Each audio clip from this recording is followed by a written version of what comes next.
What's up? This is Technically Correct with Tyler Bischoff. On today's show, UNLV still has a chance at the college football playoff. We'll break down if the committee will actually give them a chance. Plus, Pete Carroll still seems hesitant to play young guys. Why won't he play the rookies? Don't tell them they're 2-10. And I've got a fix for a big problem in the NHL.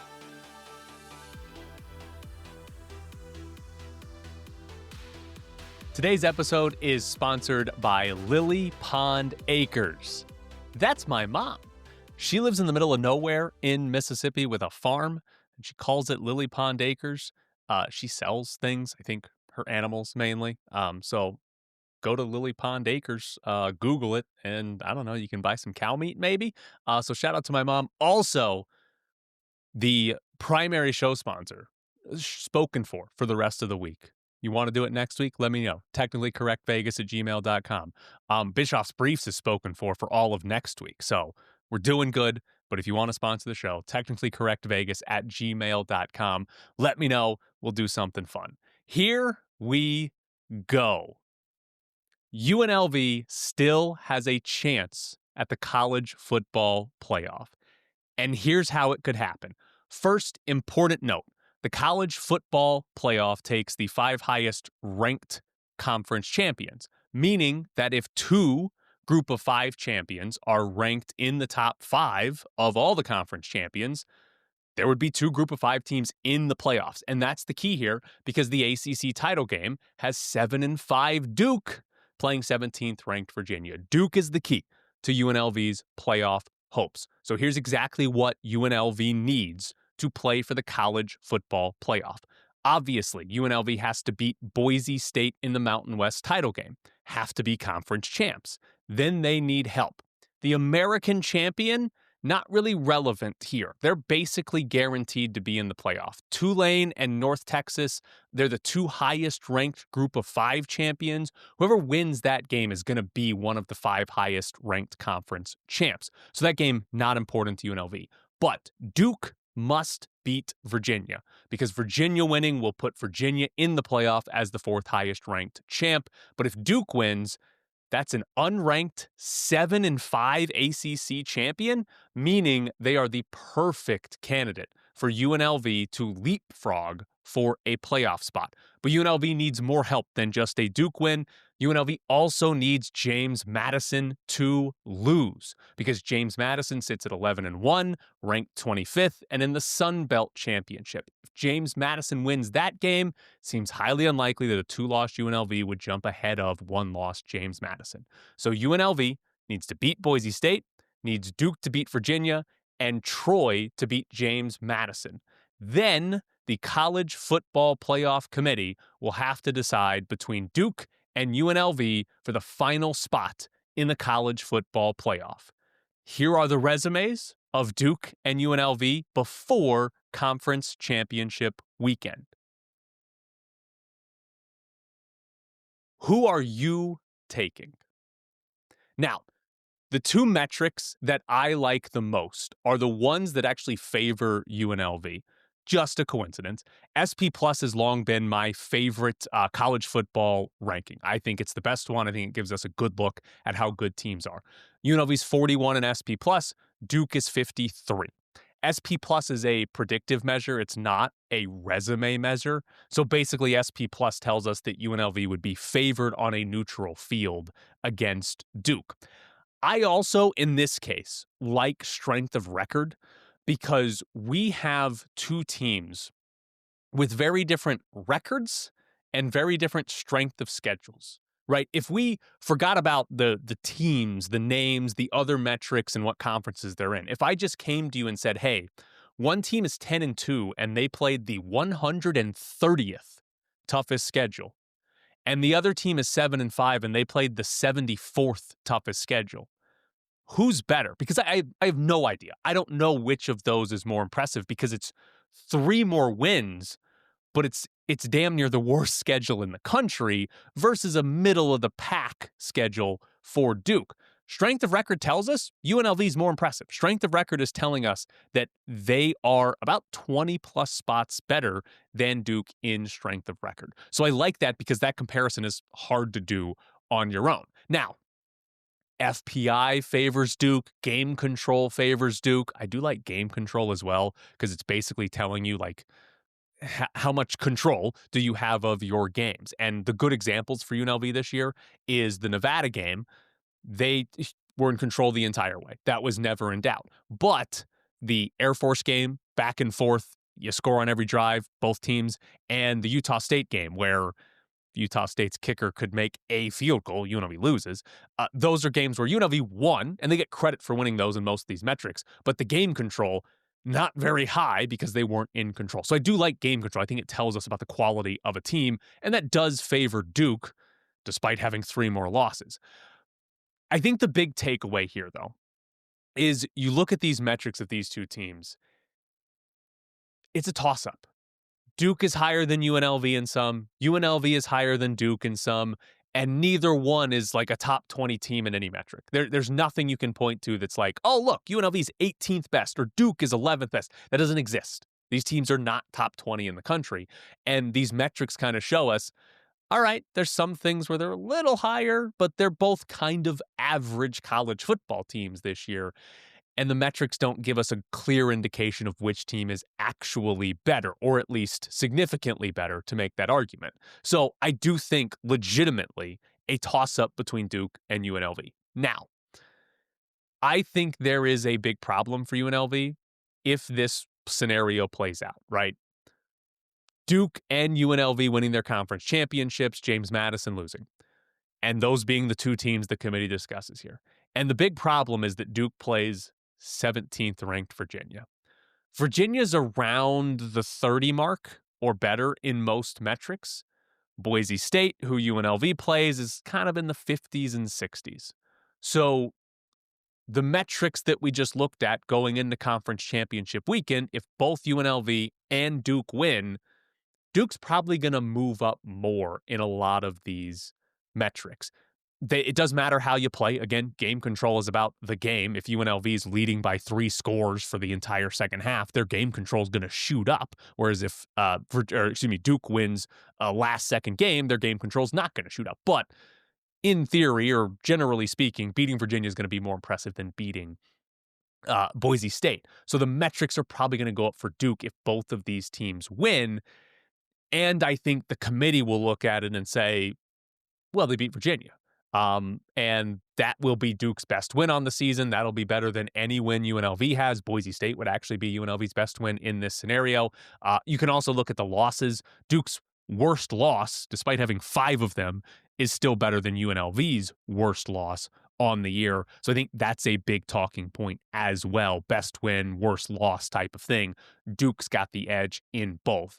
And then the other one that sticks out, UNLV's strength of schedule is 130th going into this game. It'll go up after playing Boise State, but are they going to get to 120? Like 115 would seem to be the ceiling for one added game onto the schedule. Is the committee actually going to give a playoff spot to a team with a bottom 10 or 20 strength of schedule, right? James Madison actually has a really bad schedule too. But would they actually do that for UNLV? I think that's going to be used heavily against UNLV this year with no quality wins on the resume. So I ultimately think if it comes down to Duke and UNLV, they will go Duke.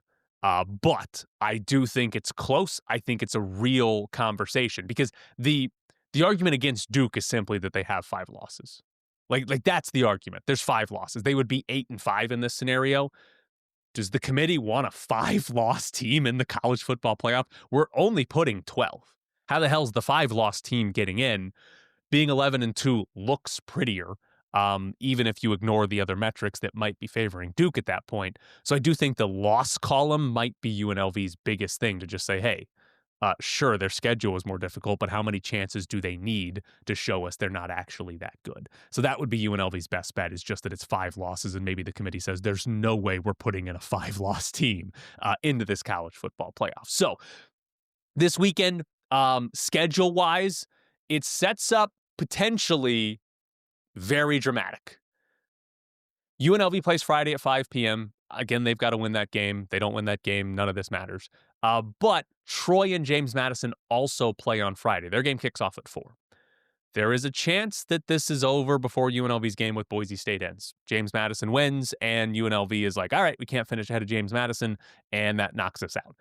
But if Troy wins, pulls off the upset, helps out UNLV, and UNLV wins on Friday, the ACC title game between Duke and Virginia is 5 p.m. on Saturday. That and the Big Ten title game are the last games of the weekend. So as far as drama goes, if this scenario plays out for UNLV, you'll be sitting down watching the ACC title game, the last game of the day, the last game before the playoff field gets announced, cheering for Duke to beat Virginia and some final play that would give UNLV a legitimate chance at a playoff appearance. One other thing on this. The chances of all of this actually happening. It technically is only 3 games that needs to go UNLV's way. But if we use SP+, because Bill Connolly, who created SP+, you get percentages of how likely a team is to win. UNLV is expected to win 51% of the time against Boise State. Pretty much a toss-up here in that game.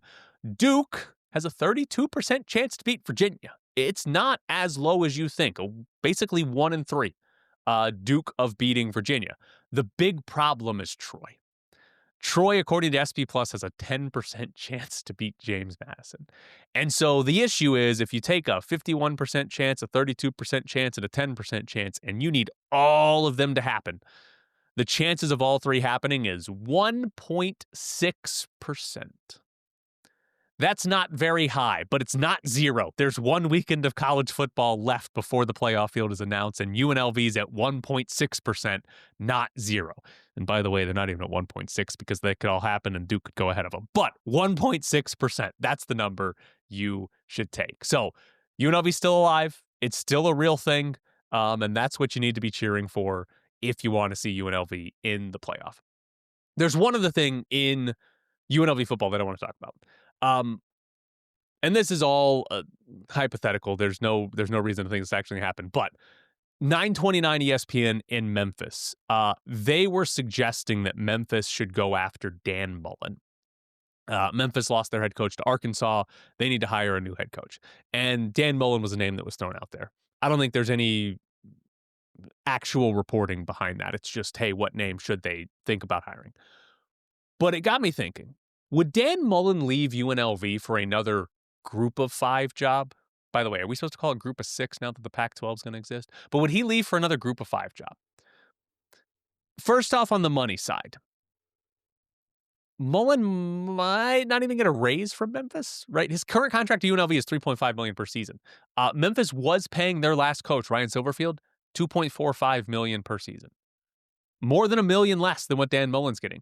Memphis is probably going to pay the next head coach more money, but are they going from 2.45 to 4.5?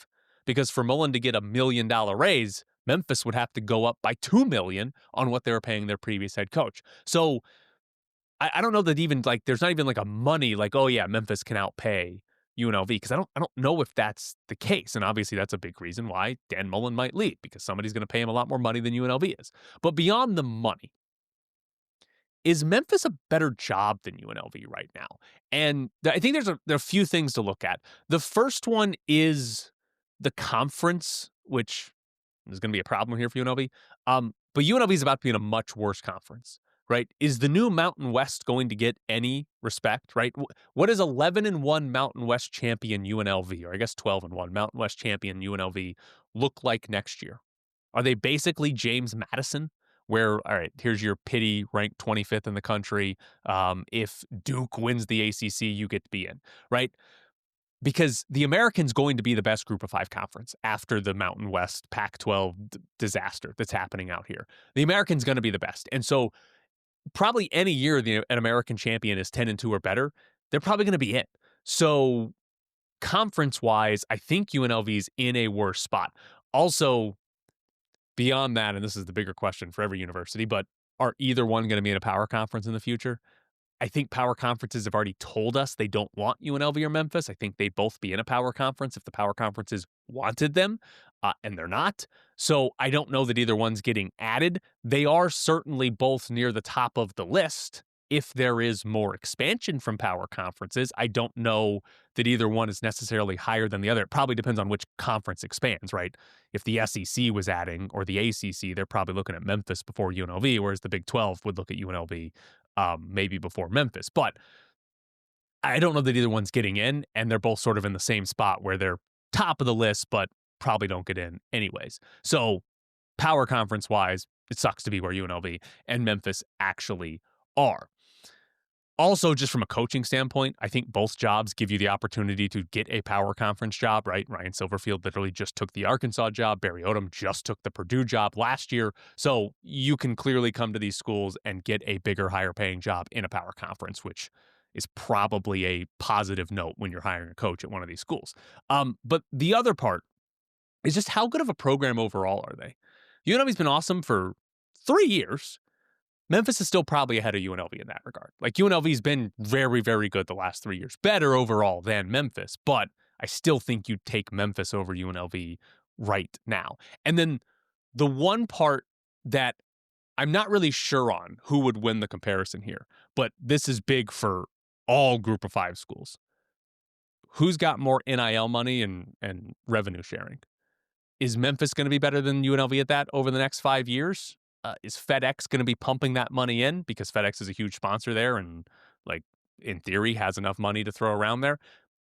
I would guess so. I would guess Memphis is a little bit higher, but I don't know. And we've seen that at a higher level with coaches at power conferences. And how much NIL money do you have? What's your revenue sharing, right? Like, that's a selling point for these coaches so that they can build a good roster. Is Memphis going to have significantly more NIL money or revenue sharing? So if the answer to that is yes, then Memphis, I think you would put them ahead of UNLV. But talking about Dan Mullen as a very specific example, I think it's close enough that I have a hard time seeing Dan Mullen leaving UNLV for Memphis. Like, money's probably not going to blow him away. I don't think the aspects of Memphis are bigger, or the advantages are bigger than UNLV. The only reason I could think would be if Dan Mullen was just like, I don't want to be on the West Coast anymore. I want to be back in the Southeast. He's head coach of Mississippi State and Florida, so Memphis is close. That's the only reason I could think, but I don't think you look at this and say, oh yeah, Memphis is going to poach UNLV's head coach, which is good because it means UNLV is probably in a spot where they will only lose their coaches to power conferences.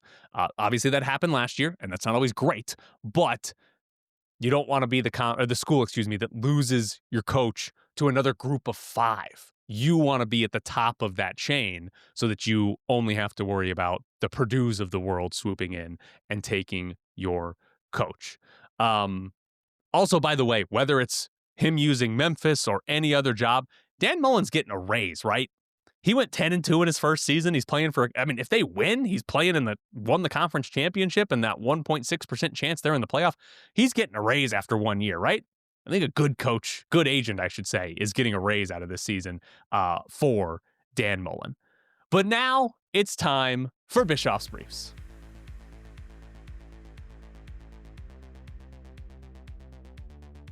Next week, Bischoff's Briefs is sponsored. My favorite sponsorship donation yet is coming for Bischoff's Briefs next week. We still got Friday's show, so if you want that, let me know. Technically correct, vegas@gmail.com. But next week, we got a great Bischoff's Briefs sponsorship, partnership, donation coming in. Very excited for that. So you'll get to see it. But we start Bischoff's Briefs. Pete Carroll has not decided who is going to start at right guard for the Raiders. So this past week, we saw James Meredith was inactive, and Caleb Rogers got the start. The rookie third-round pick got the start at right guard. But we also saw Antonio Mafia play more than Rogers. Mafia played 31 snaps, Rogers just 17. Carroll was asked about that position, and he said that they're basically going to have to see what happens in practice this week before they make a decision. Maybe he's already made a decision and is just playing it coy with the media, but at least what he said is that he has not decided yet. Now, despite the snap counts favoring Mafia, so the coaching staff telling us they think Mafia was better, PFF grades actually had Caleb Rogers as the highest graded Raiders offensive lineman in last week's loss. Doesn't mean he was good because most of the linemen were not good, and they aren't most weeks. But he was the highest graded in that game. Specifically, his run blocking got a very good grade. His pass blocking, not a very good grade. But forget about all of that. Why can't the Raiders commit to playing Rodgers? They drafted him in the 3rd round. The offensive line is a disaster no matter who is playing there, and they're 2-10. There's this weird, illusion hanging over the coaching staff that the older guys, the veteran guys, give them a better chance to win because they've been playing well, or they think they will start playing well. I don't know. It's very weird because just play the rookie you took in the 3rd round at this point. The season's over. The other guys aren't better. It's not like we're risking Geno Smith or Ashton Genty's life by putting in Caleb Rogers. Their lives are already at risk behind the guys they're putting out there. So it just doesn't make any sense. Play Rodgers, right? Charles Grant, they took another 3rd round offensive lineman. Play Charles Grant as well. Offensive line has been horrendous regardless of who is playing. So play them. I don't understand why it's such a big deal, why it's such a problem for Pete Carroll to actually do this. Also, Jack Bech, wide receiver, played 27 snaps last week. He got drafted in the 2nd round, even a round earlier. Those 27 snaps was actually 56% of the snaps in the game. Raiders didn't have that many offensive snaps. The previous 3 weeks, Bech had played a total of 25 snaps. So a big increase there for Bech. He has 2 games earlier in the year where he played more than 27 snaps. So it's not his career high, but a big increase over the last few weeks. Interesting, though, Pete Carroll got asked about Jack Bech and his playing time, and he was kind of dismissive with his answer. Like, he said he's in the rotation more, but it was like a 2-sentence, 7 or 8 word answer from Pete Carroll when asked about Jack Bech. Very weird, where I feel like Pete Carroll this entire year hasn't said anything nice about Jack Bech. Every time he gets asked, granted, the questions are about why aren't you playing this guy?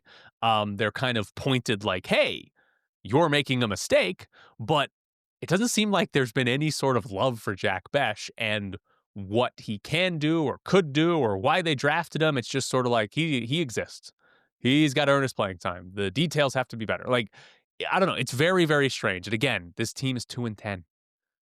They're not playing the young guys, and they're 2-10. Play the young guys. You're 2-10. You're eliminated from the playoffs. Think about the future for once. We'll see. Back to some UNLV football, because yesterday was signing day. UNLV has a top 60 recruiting class. They have the best recruiting class in the Mountain West. Boise State is better. But Boise State's not in the Mountain West next year, so that doesn't count. By the way, the reality of what the Mountain West is next season, it's pretty jarring when you go and look at the recruiting rankings, because the top 3 teams in the Mountain West for recruiting rankings right now, it's UNLV 1, it's Northern Illinois 2, and it's UTEP 3. The 2 new guys are 2 and 3. How bad is this conference going to be at football? Because I think it's going to be pretty bad. But UNLV, ranking in the top 60. According to the school, it's the highest they've ever been ranked. They didn't get any 4 or 5-star players, but all 24 players they signed were ranked as 3 stars, according to 24/7 Sports, which is good because a lot of times UNLV's bringing in classes where they've got a bunch of unranked players, but everybody was a 3-star. It's a good class for UNLV. The other question I had is, does recruiting matter? Obviously it matters, but it used to be the lifeblood. It used to be you might hire a recruiter over a guy who can actually coach because you have to have the players, right? But how much does that translate now with the transfer portal, with NIL, where you can get players, or more likely in a group of 5 spot, lose players every single year and replace so much of the roster? So how much of a relationship is there? I'm not going to go through and look at this at the whole landscape of college football because I got Golden Knights games to watch. But just in the Mountain West, first off, the last 2 years, the worst recruiting class in the Mountain West was New Mexico. They went 6-2 this season. So maybe you look at that and say, oh, recruiting doesn't matter. But last year's recruiting rankings, the top 3 were Boise State, San Diego State, UNLV. Those are the three teams that finished tied with New Mexico at the top of the conference. And in the previous year, Boise State was 1, San Diego State was 3, UNLV was 4. So of the 4 top teams in the Mountain West this year, 3 of them have had high, at least in the conference, high recruiting rankings the last 2 seasons. It's a good indicator that recruiting still does matter a decent bit. Probably not as much as before, but it still does matter, and UNLV's got a good recruiting class. I did have an A's update.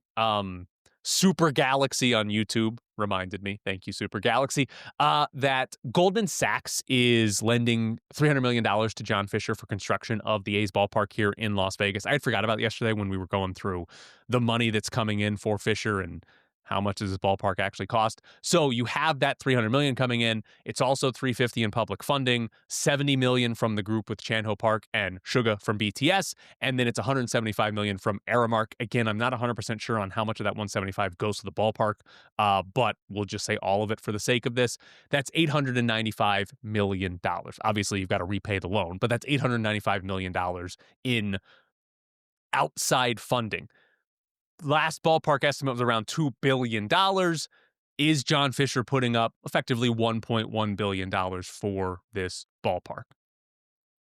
It sounds like it, though we haven't actually heard or gotten reason to believe that's going to happen other than the LVCVA saying John Fisher tells us he's going to put up $1.1 billion. He's still reportedly been looking for investors, so I'm thinking he would like to find investors that would go in on this, just hasn't actually done that yet. And I think the big thing, my point yesterday with this, is does the cost continue to rise? It's risen 3 times in 18 months. Does that happen again? Do we get to 2.5? Because that's just adding more money that John Fisher has to put in. And at some point, for anybody, there would be a, hey, I can't afford this, right? If hyperbolic, but if all of a sudden the ballpark was $10 billion, I'm guessing John Fisher's walking away and he's not building a ballpark in Vegas. What is that actual number, though? If it jumped to $3 billion, is John Fisher still good for that? I think that's the question that I have since they haven't finalized a cost. Also, another update from something we talked about on the show yesterday. The Olympics in Italy coming up here. Hockey in the Olympics. The arena's not done that they're supposed to be playing hockey at. The Olympics start in February, and the arena's not done. Also, the rink is apparently going to be smaller. The sheet of ice is going to be smaller than what the NHL, NHLPA, and the IOC all agreed to. So that's a problem, too. But Matt Larkin of Daily Faceoff asked Bill Daly, who's the deputy commissioner of the NHL. He asked Bill Daly, what are the percentage chances that NHL players don't actually play in the Olympics? And Bill Daly said, depends on percentage you want to place on the possibility the rink doesn't get completed. If there's no rink completed, there's no NHL players going to the Olympics. I read that kind of like a threat. But first off, if there's no rink, I'm guessing there's no players, period, going to play hockey in the Olympics, because where are they going to play? But that was not a I guess like comforting comment of like, oh yeah, we have confidence this will be done and our players will be safe and everything will be just fine. That was you think that building's getting built? Because if you do, we'll be there. But if you don't, guess what? Hockey player or NHL players will not be in the Olympics. So I'd have to get the sense the NHL is pretty pissed at what's happening with the arena and the size of the rink, because this is a concession that they made with the players. I think it's an obvious concession. I want to see these guys in the Olympics more than I want to see the Blackhawks play the Blues on a random Wednesday in February. I'll watch the Olympics, probably won't tune into that NHL game. So I want to see this, but it is a concession the NHL made, and now I don't want to say they're getting screwed on it, but like it's not looking great for what they agreed to with the IOC and the NHLPA. Also in the world of hockey, Stars forward Tyler Seguin is out for the season with an ACL tear. NHL.com, by the way, said he's likely out for the season. So could he come back for the playoffs? That's like, 6 months later? That seems unlikely. But is it too obvious Colorado wins the West? Because Dallas is probably their most likely contender in the Central Division. The Pacific Division is just loser points galore. Everybody goes to overtime all the time. Is anybody actually good in the Pacific? the Golden Knights in Edmonton. Wouldn't be shocking if one of them finally figures it out and becomes a top contender. But so far, we haven't seen that from those two. So, like, is it too obvious to just be like, yeah, Colorado's playing for the Stanley Cup this year? I don't know. It's only December. We got a long way to go. They could have somebody have an ACL injury, I guess, and then it's a problem. But it just seems like everything is going the way that Colorado would want it to go. And by the way, they're steamrolling everybody. Or steamrolling their way through the standings. So maybe it's too easy in the West. Maybe it's just simply Colorado. Also, wanted to get to one college football story for you. Does nobody want the Penn State job? Is UNLV going to lose Dan Mullen to Penn State? Because BYU's Kalani Sitake, their head coach, turned down Penn State. And now Louisville's Jeff Brom turned down Penn State. On3 reported that there are donors that apparently want them to just promote the interim head coach, Terry Smith. They might have to go to Dan Mullen. They got turned down by BYU and Louisville. This is a program that, I'm guessing they think they're going to be a playoff team every single year. That's why they fired James Franklin. And now they're getting turned down by Louisville? They might have to come to UNLV and steal Dan Mullen. But I think we're getting maybe the most obvious sign that a program is just actually not that good. Like the whole coaching world is telling us, yeah, not that good. Because what have we seen? We've seen Auburn and Arkansas and Florida and LSU and Kentucky and Oklahoma State, fill these jobs. All those places except what? Kentucky fired their coaches in season just like Penn State. And Penn State hasn't done it. Virginia Tech, throw them in there as well because they got James Franklin. All these places fired their coaches and they filled it. They've filled their jobs because people wanted it. And maybe they didn't, shoot too high. Maybe that's what Penn State's problem is. But we're being told by coaches that they don't want that job. They don't want to leave for that job. So I think all these coaches are telling us that Penn State's actually not that good of a job, which leads me to this question. Who's better next season? Virginia Tech with James Franklin or Penn State? Do you know how funny it's going to be if James Franklin takes Virginia Tech to the playoff? God, it would be so great, especially if he does it by knocking off a couple of top 5 teams. Can we get 11-1 Miami losing the ACC title game to 9-3 Virginia Tech next year, and James Franklin goes to the playoffs by beating a top 5 team? Oh, would be spectacular work if that could happen. And Penn State goes 6-6 or something terrible like that. That is it for Bischoff's Briefs. Again, if you want to sponsor it, it's technicallycorrectvegas@gmail.com.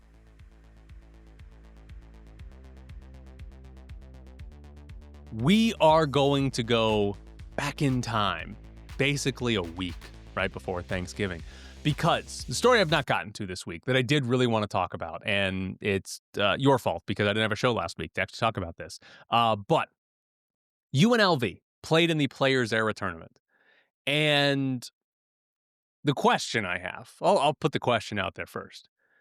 Did UNLV lose money playing in that tournament?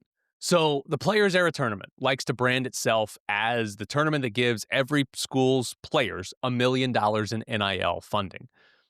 Except that wasn't entirely true this year. Sportico had a good story on UNLV's deal where UNLV, if you remember, they backed out of the Maui Invitational to play in the Players Era Tournament. UNLV got $1 million overall from the Players Era Tournament, but only $800,000 of that is going to the players in NIL money because $200,000 of that was taken out to pay the buyout of the Maui Invitational, according to this story in Sportico. So UNLV players lost out on splitting an extra $200,000. Now, granted, I would rather play in the Players Era Tournament for $800,000 than in Maui for nothing, so I would still take that deal if I was the players. But beyond that, right, you got to pay this buyout over here. Beyond that, the Players Era forced UNLV to buy tickets.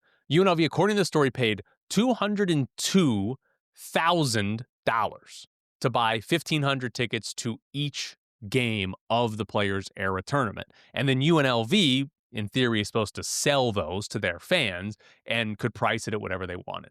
Well, the attendance of those games was 3,500 for the first one, 2,800 for the second one, and then I can't imagine it was anything better than that for the game on Thanksgiving Day against Rutgers.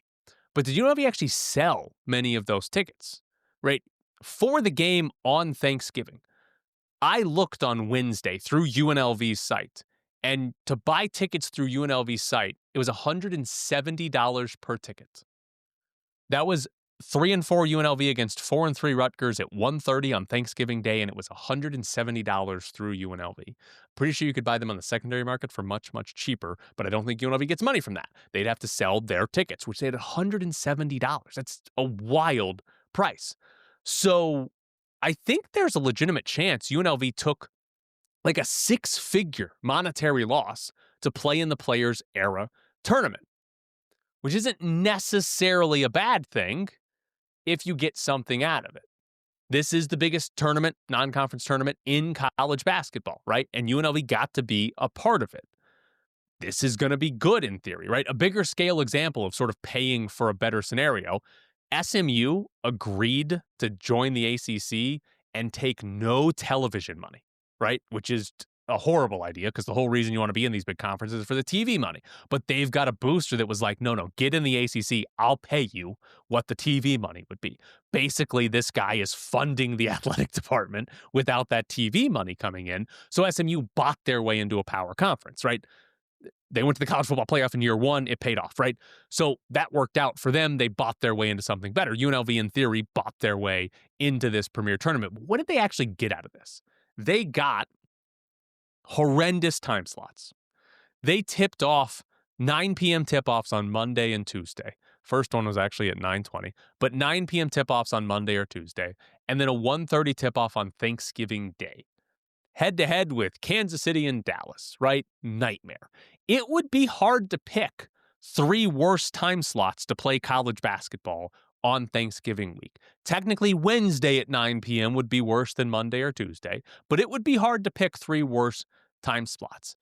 Now, they got to play Maryland, a decent team, but UNLV just played Memphis, and those are sort of the same caliber of teams. UNLV doesn't need help playing Maryland, right?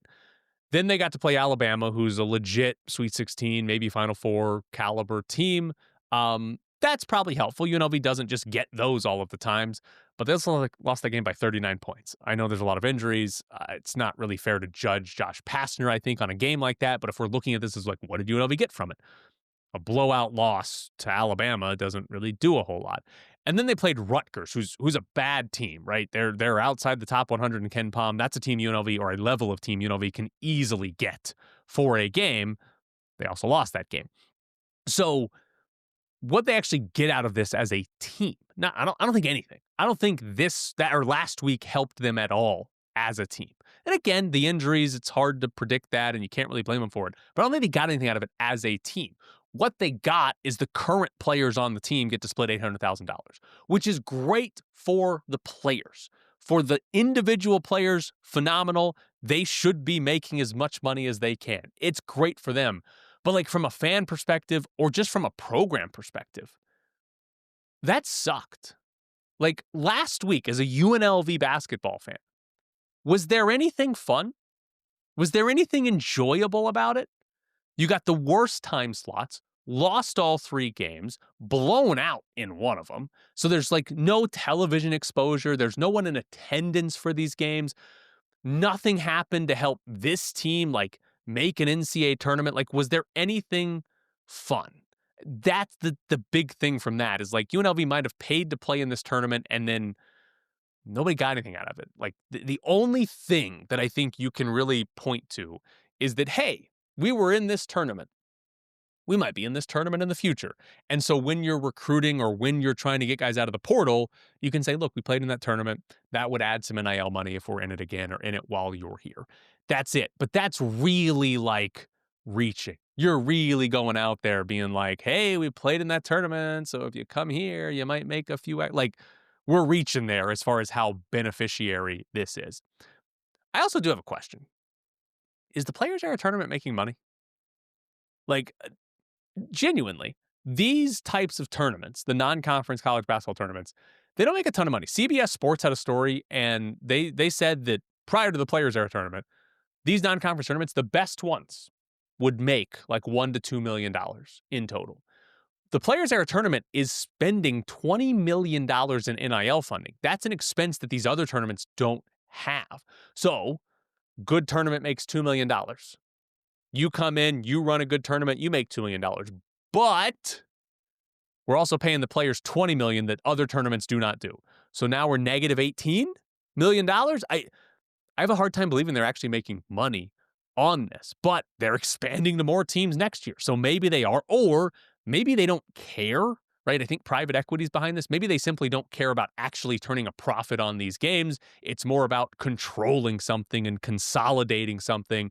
And then, oh, look at that. We're the only ones that matter. And now we start making money. Maybe that's the plan. Maybe that's the ploy all along. It just seems, I don't know. It just seems like they're paying $20 million and there's 2,900 people there to watch UNLV and Alabama play at 9 o'clock. Like, I don't know. It just doesn't seem like there's actual money coming in to support that.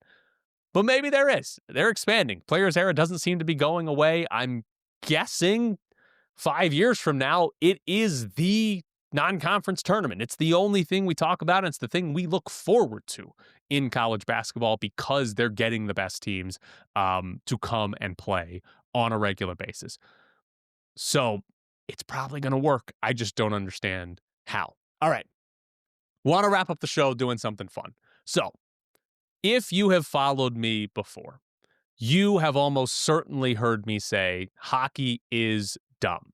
I say it genuinely as a term of endearment. Dumb things happen in hockey. It's what makes the sport fun and chaotic. One of the things that happens is own goals. And I can't believe hockey has been going on for however long hockey's been played, and the sport does not count goals properly. One thing that a sport needs to be able to do is count the score and the method of scoring and do it accurately, record it in the stats accurately. There are no own goals in hockey. We see own goals all the time. The Golden Knights just played a game where 2 of their goals scored should have been own goals by the Chicago Blackhawks, right? Puck has no chance of going in, and then some defenseman comes skating in, and it hits off a skate off his knee. Hell, sometimes they manage to shoot it in themselves. Remember last year in the playoffs, Leon Draisaitl, he scored an own goal that gave the Golden Knights a buzzer-beater win. Riley Smith just threw the puck that was never going to go into the net, and Draisaitl came and said, what if I deflect this into the back of my own net? Oh, the Golden Knights win. They didn't win another game in the playoffs, but the Golden Knights win. They didn't score another goal in the playoffs either. But we see these own goals all the time, and they are not accurately recorded in stats. So I introduce to you the Department of Own Goals.